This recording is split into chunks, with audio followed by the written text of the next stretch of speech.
Would you pay $200 a person for a specialty restaurant on a cruise ship? I was leery of spending that much money on any specialty restaurant, but I gave it a try in Royal Caribbean's Icon of the Seas, and you know what? It was way more worth it than I ever expected. The Empire Supper Club is one of many new restaurants that's on Royal Caribbean's Icon of the Seas. Icon is a brand new class of cruise ships. It's the new biggest cruise ship in the world, and Royal Caribbean wanted to bring in a lot of new ideas, new concepts, new venues, and we're talking about new neighborhoods, new activities, and new dining on board the ship. Now, the Empire Supper Club is a new kind of restaurant concept. Yes, it's a specialty restaurant, which means it's not included in your cruise fare. Restaurants on cruise ships are either included or they cost extra. And in the case of Royal Caribbean, there's been a selection of restaurants that have an extra cost to them, but that's essentially where the similarities end. The Empire Supper Club is different in a few ways. First of all, it's an 8-course meal that combines food, drink, and entertainment into one. There's only one seating each evening, it lasts 3 hours, and there's a formal dress code that is actually enforced. In fact, for men, they must wear a jacket in order to dine here. If you don't have a jacket, one will be provided for you. Kids are allowed to dine here, but there's no children's menu, and the menu is fairly regimented in the sense of the choices there. There's 8-course meal, it's already pre-selected for you, and each course matches up with a specific cocktail. It's a really interesting idea. I had never done a supper club before on land or at sea for that matter, and I was excited to see what this could entail because $200 a person is expensive. Essentially, for 2 people, you're spending $400 for only a 3-hour experience, and $400 can go a long way during your cruise, whether you're going to buy a shore excursion, a cabana, or something else around the ship. There are lots of ways to spend your money, so I was a little leery of how that was all going to work. You can book the Empire Supper Club either before the cruise or during your sailing. My advice is to book it beforehand because it's very limited. 38 seats per night, and once it's sold out, it is sold out. In the interest of full disclosure, I dined at Empire Supper Club twice. The first time was on a media preview cruise in which I was invited to dine there by Royal Caribbean for no cost. But then I went back again, paid full price like everybody else on the inaugural sailing to try it again. The Empire Supper Club is located right outside Central Park on Deck 8, and that obviously makes sense because the Empire Supper Club is loosely based on New York City. The music, the motif, the food, and the drinks are all based on New York, New York. As I mentioned, each dish is paired with a special cocktail you can't find anywhere else on Icon. You can select your main course and dessert, but the appetizers have a set menu. Throughout the evening, the American Standards Trio, which consists of a singer, a piano player, and a double bass player, performs sophisticated jazz selections curated for the evening. The music was fantastic to enjoy while you're eating. It's a very small space, so you really feel like you are a part of the show in the sense that the music is being performed right in front of you. The music certainly did not distract from the conversation, and you can certainly talk during the meal. It's not like it's a show or a performance. The idea here is that the music augments the meal. It's not the focal point, and I absolutely love certain songs they selected, like Rhapsody in Blue, Beyond the Sea, and of course, New York, New York. So let's go through the menu here to give you an idea of what to expect. Starting off with number 1, you're going to have an amuse-bouche, which is an hors d'oeuvre served on a small bagel with cream cheese, and it's really meant to be something to just like pique your appetite, get things started. And it's a palate cleanser, and it's topped with caviar and a really small bite, and I actually enjoyed this quite a bit. Now, this is actually paired with a glass of champagne, and there's absolutely nothing wrong with champagne. The rest of the drinks are actually cocktails, but the first thing you start off with is champagne, and yes, you can get refills. Starter number 2 was a spicy pecan bread with honey, and I gotta say, I like this a lot more than I thought I would. Essentially, it is bread with some spices on the top. The bread is kind of thickish, if you will. I really enjoyed the consistency of the bread. Adding some butter was absolutely fantastic. And then when you're eating these things with, of course, Moet and Chandon Imperial Brut, it is a really good pairing for sure. Now, let's move on to the appetizers. First up are the oysters, and they're described as crispy oysters, Rockefeller, chorizo béarnaise, sun-dried Romas, micro basil. Now, if you're not interested in eating shellfish, Royal Caribbean will substitute this with a quinoa salad instead, which includes avocado and beets. And for a lot of people that love oysters, they described it as really tasty and a nice choice. Now, being paired with this is the Staten Island Spritz, which has Tito's vodka, Campari liqueur, limoncello, orange juice, and champagne. It certainly was a pretty looking drink, and it's not as sweet as I would have thought it was going to be. I certainly would prefer to have a little more flavor. I thought it was a little on the bland side. Not that it's bad, just not as potent, if you will, as I thought it was going to be.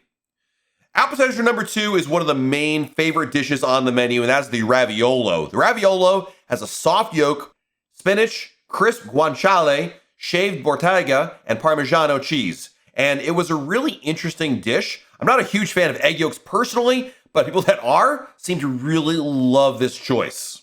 Just as good is the cocktail pairing called the Blood and Sand, and this has Dewar Scotch, cherry herring, sweet vermouth, and orange juice, and I love this drink way more than I thought I would. While I'm not a Scotch drinker by choice, I really did enjoy the flavor of this, and I could have had a couple of these to say the least. Appetizer number 3 is the langoustine, which looks a lot similar to crayfish, but they differ in the fact that they grow in saltwater seas and oceans, whereas crayfish breed in freshwater rivers. If langoustine is not of interest to you, then saffron risotto is an alternative option you can get, and actually this is one of my favorite things I had while eating at Empire Supper Club. Paired with the langoustine is east of Houston, not Houston, Houston, that's how I pronounce it in New York, and this drink has botanist gin, lemon juice, honey syrup, orange bitters, and champagne, and it was a really refreshing drink. It didn't have a very strong alcoholic taste, and it was just enjoyable to sip while you either were having, of course, your appetizer dish or in between. In fact, when all these dishes are served, you're going to have some time in between the different courses, so it's great to be able to sip on these cocktails and enjoy, of course, the live music and converse with people who you're dining with. Appetizer number 4 is the Empire Caesar salad, and it is almost too pretty to eat, but definitely worth eating to say the least. It has an amazing assortment of course, greens and Caesar salad dressing. I love the fact that the butterflies you see here are edible. They're made out of Parmesan cheese, and you have the crouton arch. It is just really beautiful to look at. I gotta say, I enjoyed every bite of this Caesar salad.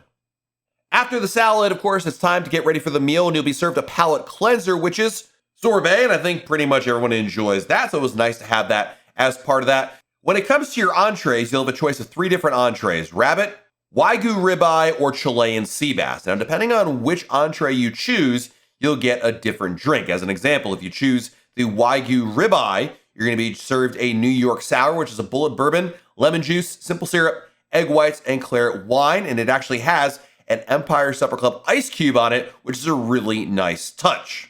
While the ribeye is really good, it is a little bit on the small side, but I still think the Chilean sea bass is one of the best foods I ate on Icon of the Seas. You don't have to be a big seafood fan to appreciate the tenderness and the flavor that you find here. If you're concerned about it being too fishy, fear not. It's nothing like that at all. I gotta say, I was blown away by it. And the second time I went to Empire Supper Club, I tried the rabbit. I did not like it. I thought it was a little too chewy. And I told my waitress, and before I could even finish my sentence explaining why I didn't like it, she already had a Chilean sea bass ready to go to give to me, and I enjoyed that the second time around quite a bit. Drink number 6 is the toasted almond. This might be my favorite drink. I wish I could get this elsewhere on the ship. Tito's vodka, Kahlua, amaretto, heavy cream, and grated nutmeg. This reminded me a lot of a coquito, which is a Puerto Rican drink you usually have around the holidays, as well as, of course, eggnog. I thought it paired well with the desserts, but quite frankly, I would have drinking it with almost anything else around the ship. So again, that was one of my favorites. For dessert, the first dessert you're going to get is cheesecake, and you get a choice actually of both. They bring you one of each. So the first one is the cheesecake there. It has a crust that's made up of white chocolate. I really didn't love the consistency of it, but hey, it's still cheesecake. It's hard to go wrong with that. But by far the best dessert was the chocolate beehive, which has ganache layers blended together to create a real chocolate delicacy, along with the mango sauce and salted caramel toffee. It was absolutely fantastic. And then they kind of surprise you, although spoiler alert, here's what it is going to be, with another dessert, which is the chocolate tree. Now, this dessert is not listed on the menu, and it's supposed to be a surprise essentially, but all the chefs come out of the kitchen and serve these tall plates of cotton candy. And of course, the cotton candy dominates. It's supposed to look like a tree. Beneath it, of course, is chocolate, and it's just really, really good. So Empire Supper Club really impressed me on a lot of levels. First of all, I thought that it really improved upon some of the issues I've always had with Chef's Table. And Chef's Table is another specialty restaurant concept on other Royal Caribbean ships. It's not something that's exactly the same as the Empire Supper Club, but for the sake of comparison, it's our best and closest idea. The problem I have with the Chef's Table is that you're seated with strangers, you're served just wine, and the food tends to be very frou-frou. Whereas the Empire Supper Club, I think, fixes all those issues. Number 1, you're seated at your own table. Number 2, you're served cocktails, which I think are more widely enjoyable than wine. And number 3, the food, while certainly pretty and not exactly burgers and hot dogs, I think has a wider appeal. Now, the combination of the food, the cocktails, and the entertainment is absolutely fantastic. Now, when you consider the fact that the lighting is really pretty in there and every table has a little light that can be adjusted, and essentially this is supposed to be an intimate dining experience. This is the kind of place where if you're celebrating something special or you just want to get away, maybe the kids are going to Adventure Ocean and you want to have some time alone, boy, what a great place to enjoy a special meal. Because when you're on a cruise, I think having opportunities to do something special is something a lot of people look for, and it's a question I get all the time.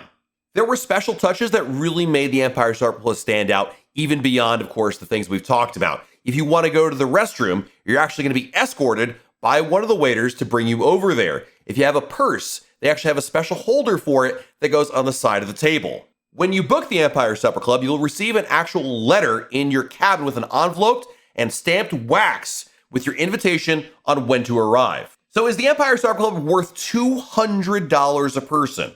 Well, of course, it's a splurge, but I will point out a couple facts that might make the decision a little bit easier for you. First of all, the fact that you're getting at least 8 drinks included with the $200 is not bad. Royal Caribbean charges for cocktails somewhere between, $10 and $14 for a cocktail on board its ship, and that's before gratuity. So if you multiply out just the drinks, you're coming out to about $84, which leaves $116 for appetizers, desserts, the main course, and of course, entertainment. If you think about it that way, it's really not a terrible value.